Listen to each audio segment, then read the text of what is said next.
Hello friend, welcome to our channel MCQ study box. আজকের ভিডিওতে 1 থেকে 3 জানুয়ারি 2024-এর গুরুত্বপূর্ণ কারেন্ট অ্যাফেয়ার্সগুলো আমরা দেখে নেব। তো ভিডিওটা শুরু করবার আগে যে অনুরোধটা করি সেটা একবার করে নিই।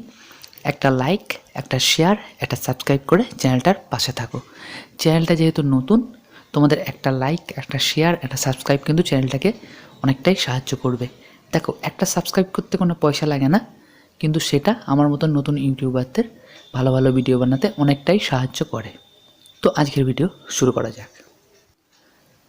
1 নম্বর যে কোশ্চেনটা, 82তম ভারতীয় ইতিহাস কংগ্রেস কোথায় অনুষ্ঠিত হয়েছে? অ্যান্সার হবে কাকাতিয়া ইউনিভার্সিটি, তেলেঙ্গানা। 82তম ইন্ডিয়ান হিস্ট্রি কংগ্রেস, এটা অনুষ্ঠিত হয়েছে তেলেঙ্গানার কাকাতিয়া ইউনিভার্সিটিতে। এবার 2 নম্বর কোশ্চেনটা আমরা দেখব। 12তম দিব্য কলা মেলা 2023 কোন রাজ্যে অনুষ্ঠিত হয়েছে? অ্যান্সার হবে গুজরাট। ভিডিওটা খুবই গুরুত্বপূর্ণ, তাই স্কিপ করো না, এবং নতুন যারা চ্যানেলে এসছো বারবার যেটা বলছি, এই চ্যানেলটাকে সাবস্ক্রাইব করে চ্যানেলটার পাশে থাকো। চ্যানেলটা নতুন, তাই তোমাদের একটা সাবস্ক্রাইব অনেকটাই সাহায্য করবে। তোমরা অনেকে ভিডিও দেখছো কিন্তু চ্যানেলটাকে সাবস্ক্রাইব করছো না। দেখো, চ্যানেলটাকে সাবস্ক্রাইব করতে তোমাদের কোনো পয়সা লাগবে না, তাই অবশ্যই চ্যানেলটাকে সাবস্ক্রাইব করে নিও। 3 নম্বরটা দেখো, কোন রাজ্যে ভারতের প্রথম সাবমেরিন পর্যটন চালু হবে? অ্যান্সার হবে গুজরাট। ভারতের প্রথম সাবমেরিন পর্যটন চালু হবে ভারতের গুজরাট রাজ্যে। খুবই গুরুত্বপূর্ণ কারেন্ট অ্যাফেয়ার্স এটা। এরপর 4 নম্বরটা আমরা দেখব। ন্যাশনাল লিগ্যাল সার্ভিসেস অথরিটির নির্বাহী চেয়ারম্যান হিসেবে কাকে নিযুক্ত করা হয়েছে? অ্যান্সার হবে justice Sanjiv Khanna. National legal services অথরিটির নির্বাহী চেয়ারম্যান হিসেবে নিযুক্ত হয়েছেন জাস্টিস সঞ্জীব খান্না।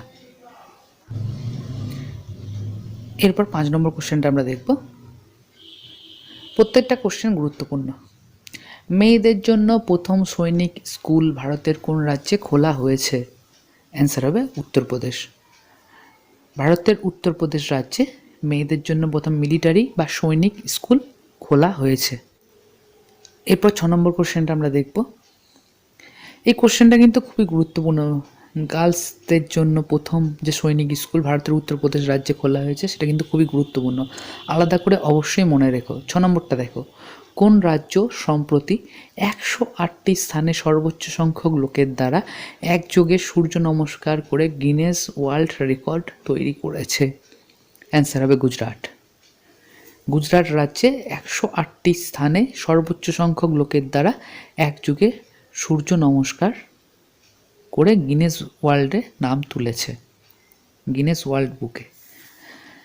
7 নম্বরটা দেখো, সম্প্রতি কে power grid corporation of India লিমিটেডের চেয়ারম্যান ও ব্যবস্থাপনা পরিচালক হিসেবে নিযুক্ত হয়েছেন? অ্যান্সার হবে রবীন্দ্র কুমার ত্যাগী। রবীন্দ্র কুমার ত্যাগী সম্প্রতি power grid corporation of India লিমিটেডের চেয়ারম্যান ও ব্যবস্থাপনা পরিচালক হিসেবে নিযুক্ত হয়েছেন। 8 নম্বরটা দেখো, খুবই গুরুত্বপূর্ণ কোশ্চেন এটা। সম্প্রতি কাকে বেটি বাঁচাও বেটি পড়াও এর ব্র্যান্ড অ্যাম্বাসাডার করা হয়েছে? অ্যান্সার হবে পিঙ্কি। সম্প্রতি পিঙ্কিকে বেটি বাঁচাও বেটি পড়াও এর ব্র্যান্ড অ্যাম্বাসাডার করা হয়েছে। তো আজকের ভিডিও এ পর্যন্তই। ডেলি কারেন্ট অ্যাফেয়ার্সের ক্লাস যেমন চলছে সেটা তো চলবেই, সাবজেক্টের ক্লাসও খুব তাড়াতাড়ি শুরু হবে, মূলত ফুড এসআই, পিএসসি ক্লার্কশিপ এবং মিসলেনিয়াসকে টার্গেট করে।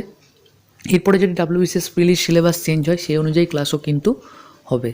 তো তোমাদের যেটা করতে হবে, একটা লাইক, একটা শেয়ার এবং চ্যানেলটাকে সাবস্ক্রাইব করতে হবে। সাবস্ক্রাইব করে নোটিফিকেশান অল অন করে রাখবে, তাহলে আমি নতুন যে ভিডিও ছাড়বো তার ইনস্ট্যান্ট নোটিফিকেশান তোমরা পেয়ে যাবে।